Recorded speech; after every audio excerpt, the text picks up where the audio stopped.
आइए भोजपुरी श्रोता समाज संजय भुलोरिया की तरफ से बहुत बहुत स्वागत। आई सुनी जरा। हे तुहरे बदे धनिया, हर तुहरे बदे हम तो भइनी नचनिया, तुहरे बदे हम तो भइनी नचनिया, तुहरे बदे। हे तुहरे बदे धनिया, हर तुहरे बदे हम तो भइनी नचनिया, तुहरे बदे।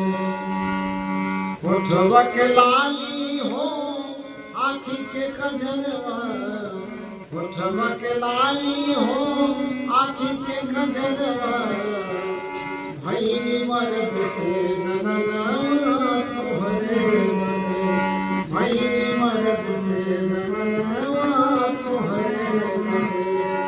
हे तुहरे बदे धनिया, हरे तुहरे बदे हम तो भइनी नचनिया, तुहरे बदे हम तो भइनी नचनिया, तुहरे बदे। होठवा के लाली हो आँखी के कजरवा, होठवा के लाली हो आँखी के कजरवा, आँखी के कजरवा, आँखी के कजरवा, आँखी के कजरवा, आँखी के कजरवा।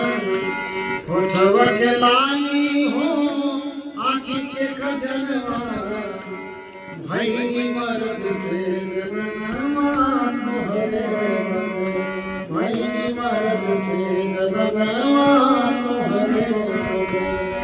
हे तुहरे बदे धनिया,